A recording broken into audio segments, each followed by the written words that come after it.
사람은 나이가 들거나 질병에 걸리면 몸과 마음이 쇠약해집니다. 그렇게 되면은 자신의 능력이 얼마나 보잘것없는지를 그때서야 비로소 뼈저리게 절감하게 됩니다. 무언가 결핍이 있어도 그것은 마찬가지입니다. 내 힘으로 되지 않는다는 것을 알게 되면은 그때서야 비로소 우리는 무언가를 의지할 대상을 찾게 됩니다. 시편 기자는 이렇게 고백합니다. 내 육체와 마음은 쇠잔하나 하나님은 내 마음의 반석이시오 영원한 분깃이시라. 시편 기자의 고백은 이렇게 말하는 것처럼 들려집니다. 주위에 사람은 많지만 나와 함께 해줄 사람은 어디에도 없습니다. 나에게는 힘이 없습니다. 이 상황에서 벗어날 능력도 없습니다. 무엇을 해야 할지도 모르겠고 염려만 가득한 채 그저 하루를 보내고 있습니다. 몸은 쇠약해졌고 고난과 어려움만 있습니다. 거기다 나는 가진 것이 아무것도 없습니다. 가진 게 있다면 가난과 질병과 추위와 배고픔입니다. 염려와 걱정도 끊이지 않습니다. 사람들의 아무것도 아닌 농담에 나는 신경질적으로 화를 내며 반응하고 있습니다. 무심코 던지는 말에도 마음이 끊어질 듯 아파오고 있습니다. 나는 벌레요 사람이 아니라 사람의 비방거리요 백성의 조롱거리입니다. 시편 기자는 그래서 소망이 죽게만 있다고 고백하면서 결론을 짓고 있습니다. 소망이 죽게만 있다고 고백하는 것은 어찌 보면은 어쩔 수 없는 선택인지도 모르겠습니다. 사람은 본성상 거룩함이나 경건한 것을 싫어하기 때문에 그렇습니다.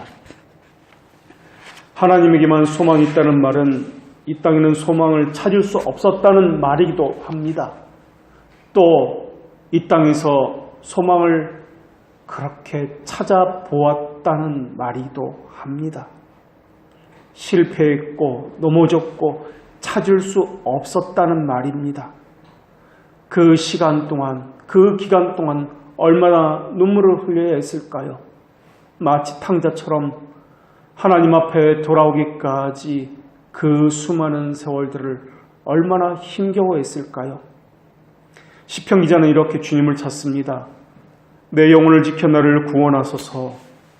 내가 주께 피하오니 수치를 당하지 않게 하소서. 현재 부끄러움이 있다는 말입니다. 수치를 당하고 있고 멸시하는 자들이 주위에 있다는 말입니다.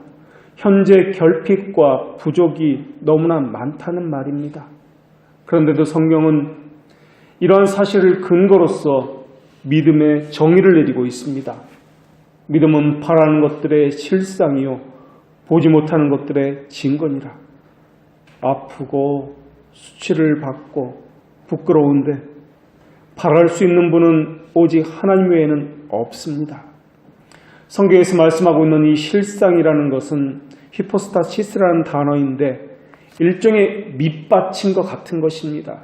신자의 마음이 그 위에 의지하고 서 있는 것을 의미합니다. 그 위에 버티고 서 있게 만드는 것, 유일하게 디딜 수 있는 받침대. 하나님께서 우리에게 언약하신 것들을 위해서 생각하고 그 위에서 행동하고 하는 것들을 말하고 있는 것입니다. 그것 때문에 마음이 높고 그것 때문에 밤잠을 이루지 못하고 그것 때문에 하나님 안에 거한다는 말이기도 하지만은 하나님 때문에 그것을 구한다는 말이기도 합니다. 그렇다면 실상이라는 뜻을 확신이라고 해석하고 싶은 사람이 있을 텐데 그것이 맞는 해석입니까? 또 그렇다면 믿음이 있다는 말은 불안해하고 염려하고 미래에 대한 불확실성 때문에 힘겨워하고 헐벗고 가난한 것이 없다는 말입니까? 하나님 안에는 풍성함이 있고 만족이 있고 위로가 있다고 하지만은 우리의 현실은 가난함과 배고픔과 미래에 대한 염려만 있을 뿐입니다. 그렇다면 하나님은 현실을 배제하고 죽음 이후의 구원에 대해서만 말씀하고 싶으신 것입니까? 이 땅에서는 오히려 신앙을 가졌기 때문에 헐벗고 멸시당하고 그렇기 때문에 힘겹고 질병과 고통에 늘 휩싸여서 싸워야 하는 것을 하나님께서 원하시느냐 하는 것입니다. 단지 하나님의 계획은 너무나 고상해서 우리는 알 수 없고 눈으로 볼 수 없고 손으로 만질 수 없는 것이며 구원이 올 때까지는 우리가 이 땅에서 취해야 할 행동은 자기 십자가를 지고 주만 따라다니는 것, 이거 외에는 없는 것입니까? 거기다가 자기를 부인하고 자기 십자가를 진다는 것은 과연 현실을 부인하는 것이고 가난과 힘겨움과 염려에 찌든다는 의미인가 하는 것입니다. 소망이라는 것은 과연 막연한 기대와 같은 것, 그런 것이냐 하는 것입니다. 소망은 아직 손에 쥐어지지 않는 것에 관한 것입니다. 언제 손에 쥐어질지 모릅니다. 그저 기다릴 뿐입니다. 그 기다림이라는 것은 누구에게든지 초조하고 미래에 대한 불안을 함께 가져다 줄 것입니다. 왜냐하면 손에 쥐기 전에는 쥐어진 것이 아니기 때문에 그렇습니다. 오늘날 같이 불확실성의 시대는 더더욱 손에 쥐어지지 않으면 가진 것이 아닙니다. 아무리 오늘 계약을 하겠다 약속을 한다 할지라도 심지어 도장을 찍었다 할지라도 내일이면 그것을 파기하고 있는 것이 오늘의 시대이기 때문에 그렇습니다. 하나님은 보이는 소망이 아니니 보는 것을 누가 바라리오라고 말씀하셨습니다. 이것은 현재 없는 것들에 대한 것들을 바라는 것을 말합니다. 소망은 현재 있는 것에 관한 이야기가 아니라 현재 없는 것에 관한 이야기입니다. 확신이란 말은 히브리서 11장에서 말씀하고 있는 것과 같이 나타나지 않은 것들의 증거요, 보이지 않는 것들을 봄이요, 모호한 것들의 명료함이요, 현재 없는 것들의 현존이요, 숨은 것들의 보임입니다. 그러나 우리가 하는 것은 손에 쥔 것은 쥔 것이고 쥐지 못한 것은 아니다라는 것입니다. 손에 쥐지 않은 것을 아무리 소망이라 불러도 이것은 불확실한 것이요, 손에 쥐기 전까지는 그저 바람과 공상에 불과하다는 것입니다. 더군다나 하나님의 비밀들은, 구원에 속한 비밀들은 우리의 본성대로는 인식할 수가 없습니다. 그런데 우리가 얻고자 하는 모든 것들은 궁극적으로는 구원에 관한 것입니다. 마음과 고통에서 벗어나는 것도 구원에 관한 일이요, 염려와 근심에서 벗어나는 것도 구원에 관한 일입니다. 구원은 영혼의 구원뿐만 아니라 전적인 구원이 구원입니다. 그런 의미에서 어떤 사람은 하나님이 자기 자신을 향해서 은혜를 더 이상 베풀지 않았다고, 멈추었다고 생각하는 사람도 있습니다. 그래서 더 이상 자기 안에는 하나님을 향한 소망이 끊어져서 더 이상 보이지 않는다고 생각하고도 있습니다. 그런데 성경은 하나님의 사랑의 보증을 가지고 있다면 지나치게 절망하지 말라고 권면하고 있습니다. 하나님께서 그분의 사랑과 은혜의 느낌을 여러분에게서 거두어 가시는 것은 죄 때문에 거두어 가시는 경우도 있지만은 죄가 아니어도 거두어 가시는 경우가 있다라는 것입니다. 또 여러분이 하나님의 은혜를 못 느끼고 있다면 그것은 여러분이 하나님의 성령을 금신시킬 때 나타나는 하나님의 주권적인 행위일 수도 물론 있습니다. 그러나 아무리 그렇다 할지라도 하나님께서 여러분을 벌하시려고 은혜를 못 느끼게 하시는 것은 아닙니다. 그것은 마치 화목제물에 기름을 섞는 것과 같은 이치입니다. 화목제물은 모두가 함께 나눠 먹는 음식입니다. 그렇기 때문에 즐거움의 의미가 있습니다. 그래서 이 즐거움의 의미가 있는 화목제물에는 기름을 함께 섞습니다. 그래서 하나님과 화목할 때에는 은혜를 느끼기도 하시고 감사와 감격을 풍성하게 누리기도 하십니다. 그러나 화목제와는 달리 속죄제에는 기름을 섞어서는 안 됩니다.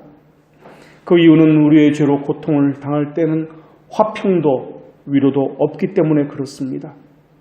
그래서 사람이 죄를 지었을 때에는 은혜의 감격을 느끼지 못하도록 제물의 기름을 빼라 하셨습니다. 그러나 하나님은 하나님의 뜻에 선하심을 위해서는 기름을 섞으라고도 하셨습니다. 기름을 섞는다는 것은 성령의 위로와 기쁨을 나타내는 말입니다. 그러나 하나님은 하나님의 뜻의 절대성과 위험성을 나타내기 위해서는 기름을 섞지 말라고도 하셨습니다. 기름을 섞지 말라는 말씀은 우리 죄에 대한 하나님의 엄위함을 나타내신다는 말씀입니다. 또한 이 말은 성령님의 근심과 탄식을 나타내는 말씀입니다. 그와 관련해서 아가에서는 내가 그를 찾아도 못 만났고 불러도 응답이 없었다고 고백합니다. 하나님의 위로가 어디에도 보이지 않을 때가 있습니다. 또 다른 장에서는 이렇게 낙심합니다. 내가 밤에 침상에서 마음에 사랑하는 자를 찾았노라. 그러나 찾아도 찾아내지 못하였노라. 그러나 그것이 화목제물이든 속죄제이든 그 모든 것들은 하나님께서 명하신 것입니다. 하나님께서 그 사람을 버렸기 때문에 명하신 것이 아니라 은혜를 베풀고 계시기 때문에 명했다는 사실입니다. 여러분은 여러분의 양심을 다해 하나님을 찾았다고 말할지도 모르겠습니다. 여러분은 하나님을 향한 의무를 다했고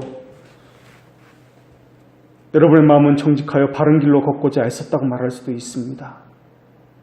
그러나 하나님은 여러분이 죄를 지었다면 하나님의 위로를 거두어 가시는 분이십니다. 여러분이 찾는 위로가 보이지 않기 때문에 여러분 스스로 낙담해서 하나님께서 물러나 있을 수도 있습니다. 하나님께서 여러분에게 강복 선언하는 것과 정반대로 하나님께서 여러분을 지키지 않는 것처럼 그렇게 느낄 수도 있습니다. 여러분은 여호와께서 그 얼굴을 여러분에게 비추지 않으시며 은혜 베풀기를 그만두셨으며 여호와는 그 얼굴을 여러분에게서 돌리셨고 그 빛을 거두어 들이시어 평강 주시기를 그쳤다고 느낄지도 모르겠습니다. 그러나 하나님께서 여러분에게 그렇게 하신다면 그것은 여러분을 모른 채 하기 위해서가 아니라 여러분에게 하나님께서 가지신 그 사랑을 더 강화시키기 위해서라는 사실입니다. 하나님께서 그분의 사랑과 은혜에 베푸시기를 거두신 것은 여러분을 불쾌하게 여기셔가 아니라 자기 백성으로 하여금 그분을 더 사랑하도록 하시기 위한 은혜의 행위라는 것입니다. 부모는 자신의 아이에게 뒤로 돌아가서 때로는 몸을 숨기기도 합니다. 그것은 부모가 그 자녀에게 화가 나서 자신의 몸을 숨기는 것이 아니라 자녀로 하여금 부모를 찾는 것을 통해서 부모를 향한 사랑을 강화하기 위함입니다. 그렇게 하는 것은 자녀를 미워해서가 아니라 자녀를 사랑하기 때문에 그렇게 하는 것입니다.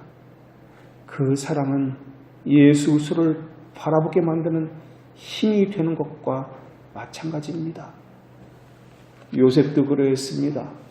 요셉은 그 형들을 만났을 때 이전에 있었던 가족의 이야기를 묻습니다. 형들에게는 아마 그 이야기가 다 잊혀졌던 이야기였을 것입니다. 그러나 요셉은 엄한 소리로 말하고는 그 형제들 가운데 한 명은 보내고 나머지는 사흘 동안 감옥에 가두어 두었습니다. 요셉이 이렇게 하는 것은 그 형들의 잊혀졌던 과거를 일깨워서 그들이 이전에 행했던 잘못을 생각나게 하려 했던 것입니다. 이것은 그들에게서 사랑을 없애려는 것이 아니라 오히려 그 반대로 형제 사랑을 불붙듯 하게 하기 위해서였다는 것입니다. 하나님도 그 자녀를 그렇게 다루십니다. 그분의 사랑은 감추고 그분의 얼굴빛은 거두어들임으로써 하나님의 백성들로 하여금 하나님을 향한 사랑을 강화시키는 분이 하나님이십니다. 하나님께서 그분의 사랑을 감추실 때는 하나님의 은혜를 더 드러내기 위해서입니다. 사람이 하나님의 은혜를 지속해서 맛볼 때 그 즐거움이 그 사람을 영적으로 교만하게 할 수도 있습니다. 사람은 하나님의 은혜가 지속될 때 내가 하나님의 사람이니까 내가 아무렇게 해도 하나님은 하나님의 은혜를 멈추지 않을 거야 라고 생각할 수 있습니다. 그런 경우에 하나님은 그 사람이 가진 교만을 막으시려고 그 사람을 향한 하나님의 은혜와 위로를 그 사람으로부터 떼어놓는 경우도 있습니다. 하나님의 은혜를 계속 누리는 것이 그 사람으로 하여금 교만을 갖게 되는 도구가 된다면 하나님은 하나님의 사랑을 감추심으로써 하나님의 자비를 나타내시는 분이시기 때문에 그렇습니다. 하나님께서 내리는 책망은 하나님의 사랑에서 나오는 것이지 부모로서 모른 채 하기 때문에 나오는 것이 아니다라는 것입니다. 하나님은 그것으로서 하나님의 사랑이 어떤 의미인지를 우리에게 깨닫게 하시는 분이십니다. 악인이 천국을 소망하면서 신앙생활하다 정작 지옥에 가는 것이 장혹한 자비라면은 경건한 사람이 지옥의 두려움을 늘 갖고 살다가 천국에 가는 것은 하나님의 자비로운 냉혹함입니다. 결국 결핍은 그분을 사모하게 만드는 도구가 될 것입니다. 그러나 우리 보기에 결핍과 부족은 너무나 아픈 일입니다. 염려와 근심이 늘 따라다니기 때문에 그렇습니다. 그러나 신자가 지옥에 대한 두려움이 있는 것을 통해서 결국에는 천국으로 들어가는 관문이 되게 하시는 것처럼 염려와 근심을 통해서 하나님은 늘 하나님을 바라보게 하는 도구로 삼으신다는 것입니다. 그래서 하나님의 은혜를 느끼지 못하게 하는 건 역시 하나님의 사랑의 근거가 되게 하시는 분이십니다. 그래서 때로는 하나님은 자기 백성을 긴급한 상황이나 큰 궁핍으로 몰아넣는 경우도 있습니다.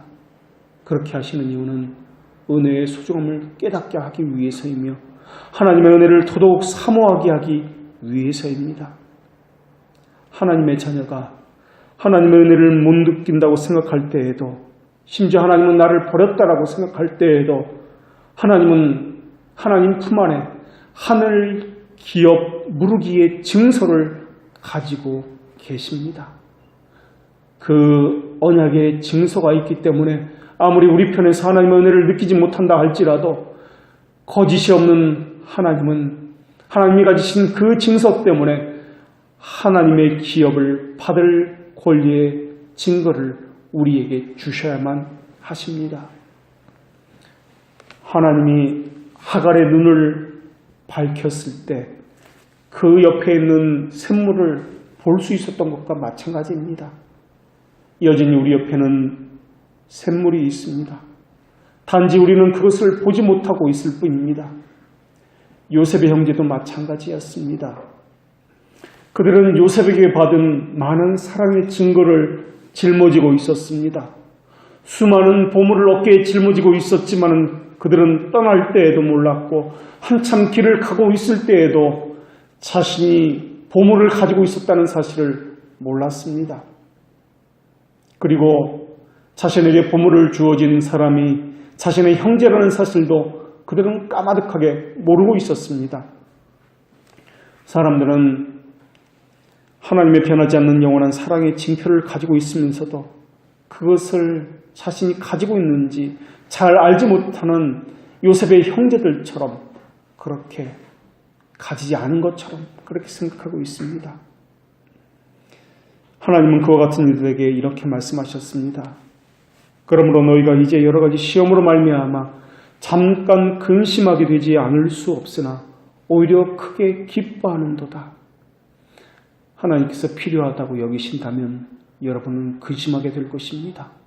하나님께서 필요하게 여기신다면 여러분은 슬픔을 가지게 될 것입니다. 여러분 또한 염려하고 근심하게 될 것입니다. 하나님께서 그 사람에게 필요하다고 여기신다면 그 사람은 아파하게 될 것이고 때로는 하나님이 그 어디에도 보이지 않는 것처럼 여러분은 하나님이 나를 버리셨다는 그러한 낙심과 절망 가운데 처하게 될 것입니다. 그러나 그 낙심도 그 근심도 하나님이 나를 버리셨다라고 느껴지는 그 모든 것들도 창조주 하나님에게서 일어나는 섭리라는 것을 기억해야 할 것입니다. 여러분은 여러분 스스로 무언가를 했다라고 생각합니다. 그러나 그 모든 것은 하나님이 하셨습니다. 단지 하나님은 하나님이 하셨는데도 불구하고 여러분이 직접 하신 것처럼 그렇게 생각하도록 만드시는 자비의 하나님이십니다. 하나님은 하나님의 자녀에게 기쁨을 주시기 위해서입니다. 그러나 그것 때문에 자신이 한 것이라고 교만해서는 안 될 것입니다. 그 반대도 마찬가지입니다. 하나님은 우리에게서 하나님의 모습을 감추시고 하나님이 어디에도 안 계신 것처럼 그렇게 보이게 하실 때도 있습니다. 우리 주님도 우리를 위해서 은혜의 부재를 경험하셨습니다. 고난과 결핍을 경험하셨고 배고픔과 잠 못 잠과 심지어 죽음까지 경험하신 분이 우리 주님이십니다. 그것에 비하면 우리는 단지 맛만 보고 있을 뿐입니다. 주님은 시험당하는 자를 능히 도우실 수 있는 분이십니다. 그런데도 그분이 가만히 있으시다면 그것은 그분의 뜻이 있으시기 때문에 그렇습니다. 여러분이 하나님의 은혜에 외적 결핍을 겪고 있다고 해서 하나님의 은혜의 마음조차 여러분에게 차다는 것은 아니라는 것을 여러분은 기억해야 할 것입니다. 여러분은 다만 위로의 결핍만 겪고 있을 뿐이지 하나님의 사랑의 결핍을 겪고 있는 것은 아니다라는 것입니다. 우리 영혼을 천국에 데려다주는 것은 우리의 느끼는 감정이 아니라 하나님의 언약의 보증입니다. 거기다 은혜의 감각을 잃어버린 것은 우리의 생각이지 하나님이 실제로 그렇게 모든 것을 차단하는 것은 아닙니다. 여전히 하나님은 우리를 향한 눈길을 거두어드리지 않으십니다. 다 보고 계시며 듣고 계십니다. 중요한 것은 우리가 은혜의 감각을 느끼는 것이 중요한 것이 아니라 하나님이 행하시는 은혜의 진실함입니다. 구원은 우리의 느낌으로 받는 것이 아니라 하나님이 행하시는 능력으로 받기 때문에 그렇습니다. 그래서 우리는 지나치게 낭망할 필요가 없습니다. 만약 여러분이 여러분 자신에게서 능력을 느끼고 있다면 또는 죄를 느끼고 있다면 더더욱 그것은 낭망할 필요가 없다는 증거가 될 것입니다. 어떤 사람이 나는 내가 죄를 저질렀기 때문에 하나님의 은혜로부터 멀어진 것이라고 절망하고 있다면 그 사람은 더더욱 절망할 이유가 없을 것입니다. 그 사람에게는 소망이 있기 때문에 그렇습니다. 그들은 이렇게 말할 것입니다. 나는 하나님의 성령을 슬프게 했습니다. 그래서 하나님께서는 내게서 위로를 거두어 가셨습니다. 그것은 당연합니다. 나는 하나님께 큰 죄를 저질렀기 때문에 하나님의 은혜가 내 곁에서 떠나간 것입니다. 내 죄 때문에 그분의 얼굴을 내게서 감추신 것입니다. 그러나 걱정하지 마십시오. 위로는 받지 못하더라도 겸손으로 낮아지게 된 것은 하나님의 큰 은혜입니다. 죄를 깨닫게 하신 것도 하나님의 은혜요. 죄인이라고 고백한 것도 하나님의 은혜요. 그래서 눈물을 흘리면서 낮아진 것도 하나님의 크신 사랑에서 비롯된 것입니다. 그러니 걱정하지 마십시오.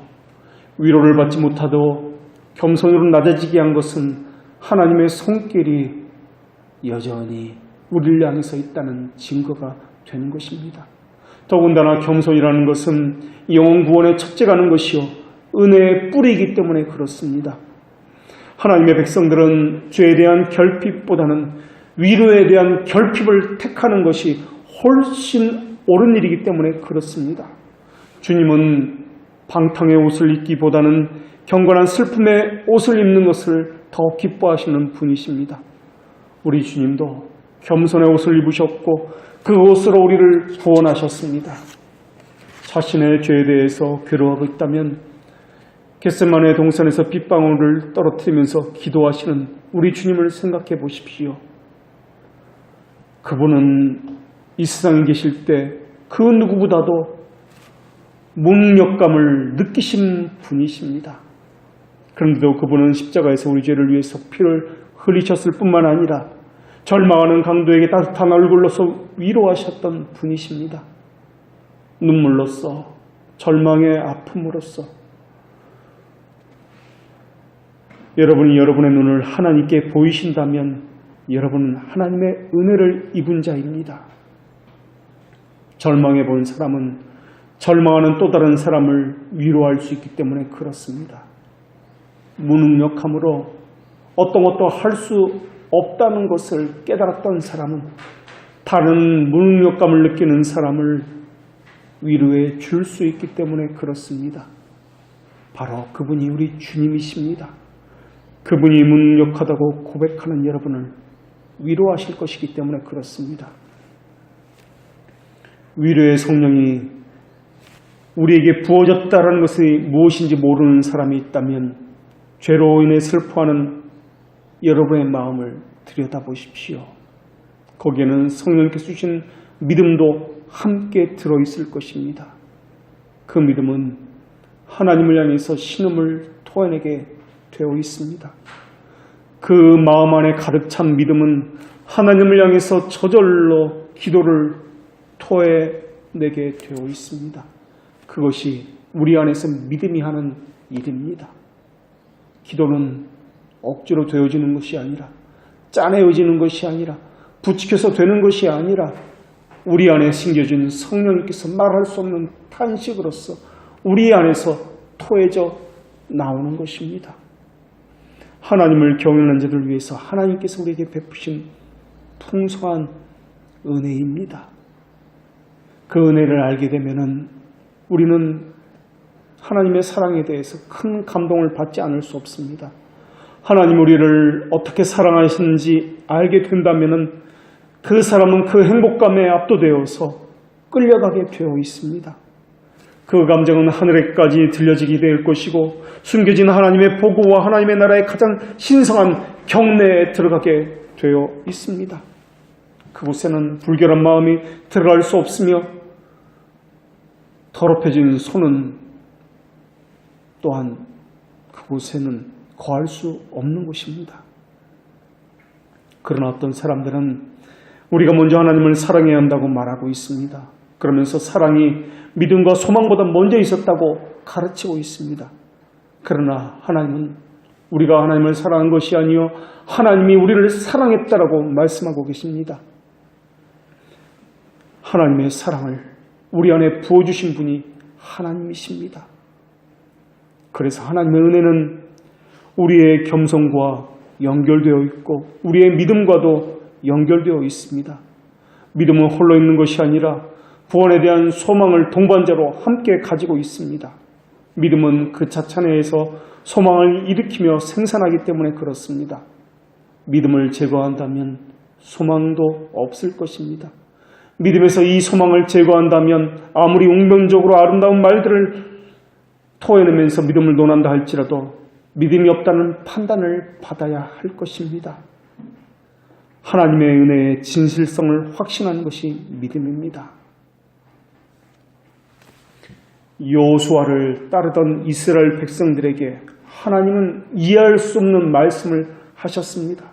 하나님께서 지시하신 방법은 그것이 과연 하나님의 말씀인가 할 정도로 이상한 말씀이었습니다. 하나님의 약속을 믿지 못하고 그 신비석을 파괴할 정도로 믿기지 않았습니다. 하나님 이스라엘 백성들에게 7째 날까지 매일 여리고 성 주위를 한 바퀴씩 돌되 7째 날에는 7번을 돌면서 나팔을 불고 함성을 지르라고 명령하셨습니다. 아니, 무협지에 나오는 음공을 펼치라는 것도 아니고 어떻게 나팔로서 견고한 성을 무너뜨릴 수 있단 말입니까? 이런 것은 어린아이들이 생각해도 이해가 되지 않습니다. 우리 생각으로 그렇게 전쟁을 한다면 실망스러운 결과밖에 나오지 않습니다. 시간 낭비입니다.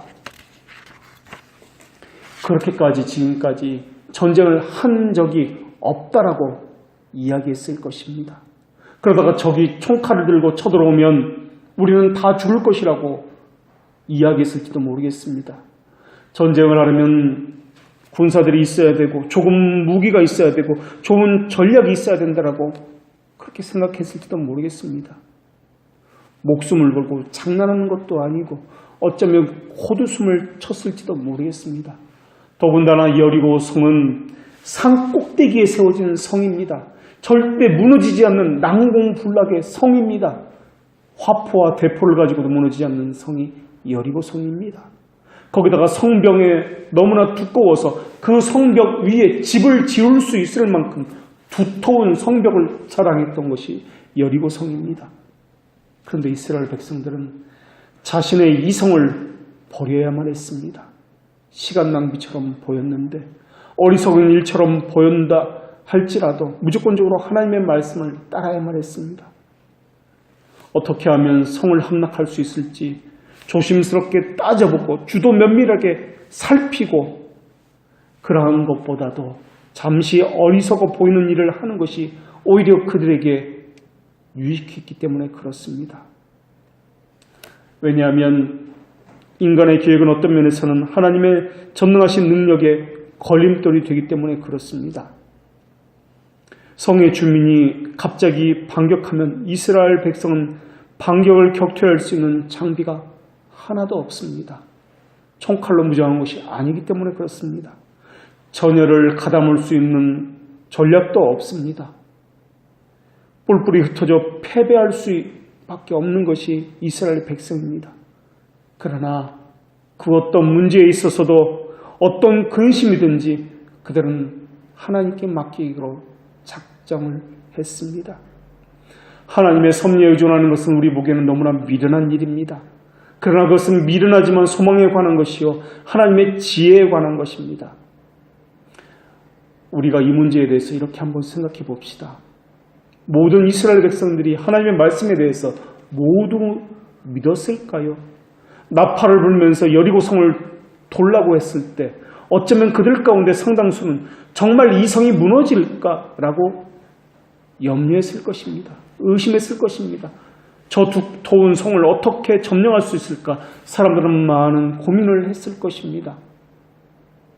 그러나 그들이 믿은 것은 여리고 성에 관한 것을 믿은 것이 아니라 지금까지 하나님께서 자신들에게 어떤 경험을 하게 하셨는지에 관한 것을 믿었다는 사실입니다. 다시 말하면 미래의 것을 믿은 것이 아니라 과거의 것을 믿은 것입니다.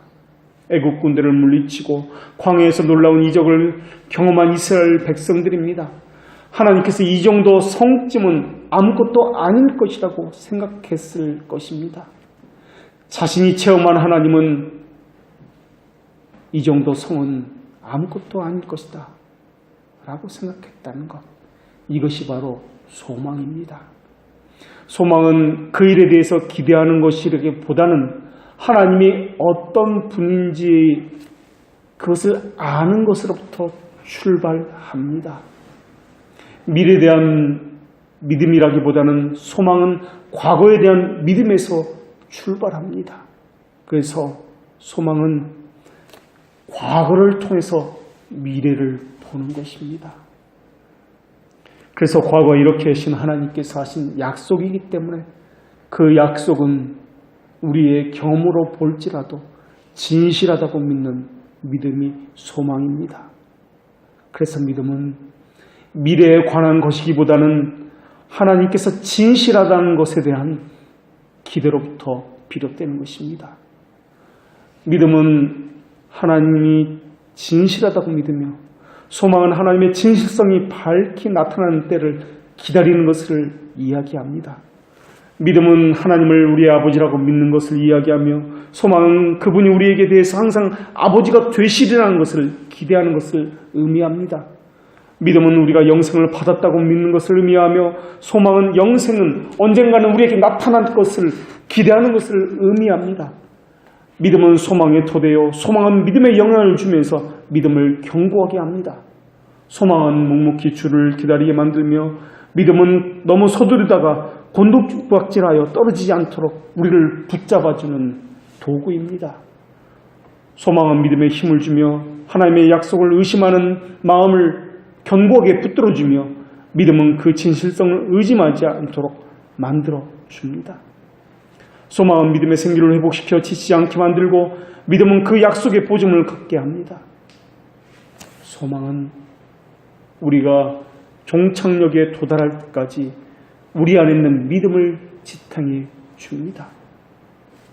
소망은 도중에 힘이 빠지지 않도록 믿음을 견인하는 힘을 주고 있습니다.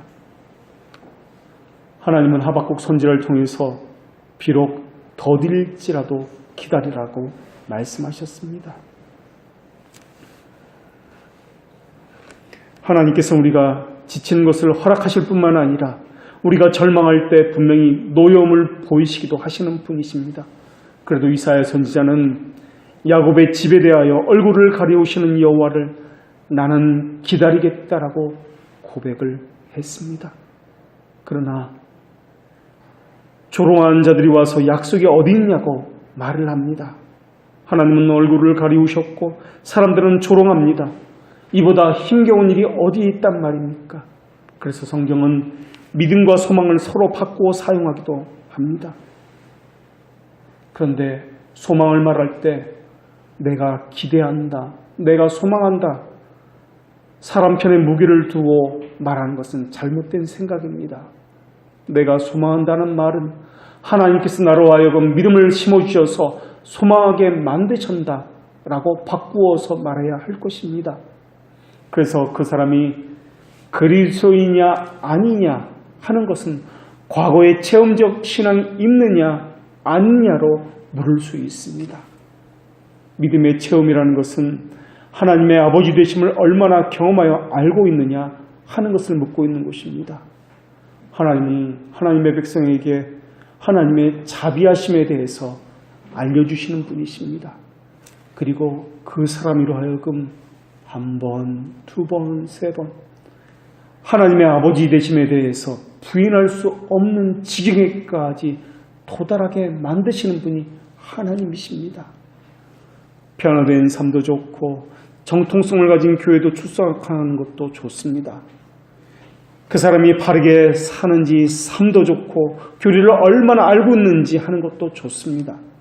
그러나 그거보다도 더 중요한 것은 하나님께서 그 사람에게 얼마나 하나님의 자비를 베푸셨는지 그 사람으로 하여금 알고 있도록 하셨느냐 하는 것이 더 중요하다는 것입니다. 어떤 사람이 그리스도인이 되려면 하나님의 존재하심과 그리스도의 신성을 믿어야 합니다. 신앙의 자세도 바르게 되는 것도 중요합니다. 그러나 무엇보다도 전에는 보지 못했는데 이제는 본다고 고백할 수 있는지를 보아야 할 것입니다. 이것은 하나님께서 열어놓으신 새로운 세계를 경험한 사람이라고 증거할 수 있는가 하는 것에 관한 이야기입니다. 이것이 갑작스러운 것이든 점진적인 것이든 이 경험을 갖지 못한 사람은 그리스도인이 아닙니다. 태어날 때부터 그리스도인으로 태어난 사람은 단 한 명도 없습니다. 그리스도인은 하나님에 의해서 만들어지는 것이지 태어나는 것은 아닙니다. 거듭남은 자기 의지로 되는 것이 아닙니다. 자기 생각의 변화로 되는 것도 아니요 감정의 변화로 되는 것도 아닙니다. 하나님께서 하시는 하나님 아버지 되심에 대한 반복되는 경험은 그 사람이 소망에 대한 어떤 태도를 갖고 있는가와 관련이 있습니다. 그리스도의 부르심은 소망에 관한 것입니다. 이 소망은 로마 교인이나 에베소 교인에게만 물은 것이 아닙니다. 요한 서신에서도 베드로 서신에서도 계시록에서도 역시 소망은 핵심을 이루고 있습니다. 만약에 그리스도인의 소망에 관한 우리의 태도가 우리의 신앙 고백에 대한 시금석이라면 그리스도의 소망이 무엇인가를 정확하게 아는 것이야말로 매우 중요한 일입니다. 소망은 그 사람이 가지는 기질과도 전혀 상관이 없습니다. 그 사람이 갖는 미련함이나 무지와도 전혀 상관이 없습니다. 소망은 사람을 낙천주의자로 만드는 것이 아닙니다. 철학과 신념의 문제도 아닙니다. 소망은 세상으로부터 등을 돌리라고 말하는 것도 아닙니다. 소망은 오히려 외면하고 등 돌리는 것이 아니라 또 사람의 감정을 자극하고 사람들을 흥분시키는 것이 아니라 오히려 확실성과 관련된 것이며 지극히 현실적인 것과 관련된 것이 바로 소망입니다. 더군다나 사람은 눈에 보이는 것만 믿는 경향이 있습니다. 눈에 보이는 것만 볼 수 있기 때문에 그 이면에 담긴 것을 보지 못하기 때문에 잘못 판단하는 경우가 너무나 많이 있습니다. 그러나 소망은 그 이면에 담긴 것까지 보기 때문에 가장 현실적이며 가장 옳은 판단과 관련된 일을 합니다. 세상 사람들에게 소망이라는 단어는 확실함이라는 것과는 반대의 개념으로 그렇게 생각되어지고 있습니다. 그러나 그리스도인에게 소망은 확신과 동일한 개념의 단어입니다. 지금까지 인도하신 하나님께서 앞으로도 인도하실 것이라는 확신, 이것은 우리에게서 나오는 것이 아닙니다. 하나님께서 우리에게 아버지 되심을 지금까지 체험하게 하셨고 그것을 부인할 수 없게 만들어 놓으셨기 때문에 하나님 스스로 하나님의 존재 증명과 같이 우리 안에 새겨 놓으신 것입니다.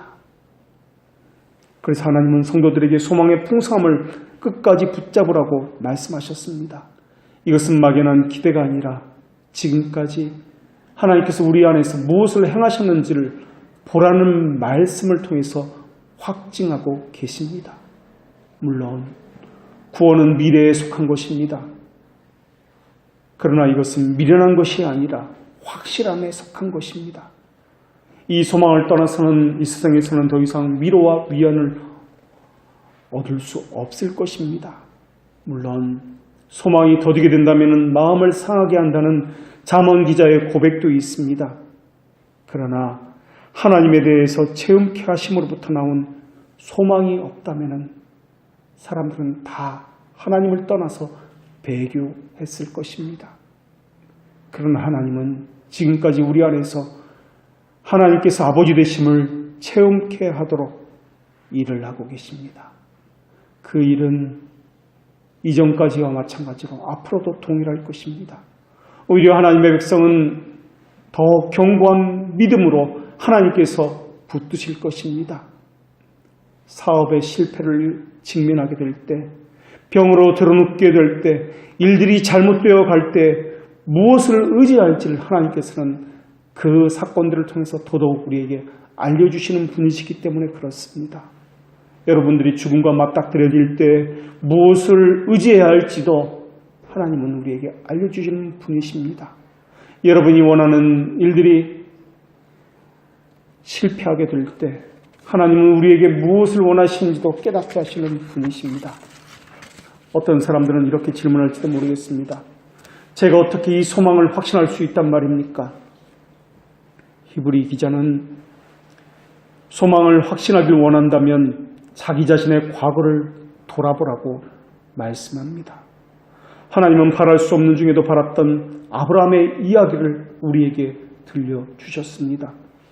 아무런 증거가 보이지 않았음에도 불구하고 하나님의 말씀을 믿을 수밖에 없었던 그 사연들 말입니다. 하나님께서 어떻게 아브라함에게 역사하셨으며 그 사람을 어떻게 믿음이 없는 사람에서 믿음이 있는 믿음의 조상으로 만들어냈는지를 말입니다. 하나님 우리에게 어떤 일을 하셨는지, 우리가 어떻게 독수리 날개 안에 거하게 하셨고 보호함을 받았는지 하나님의 속성과 성품은 우리에게 보증이 될 것입니다. 우리의 이 소망은 영혼의 밭 같아서 튼튼하고 견고하고 승리하게 할 것이며 하나님의 휘정하게 들어가게 만들 것입니다. 우리가 이 세상에서는 환난과 시험을 당하지만은 이 소망이야말로 위로와 위안의 유일한 근거가 될 것입니다. 우리는 지금 그렇게 성령으로 믿음을 쫓아 의의 소망을 기다리고 있습니다. 기도하겠습니다.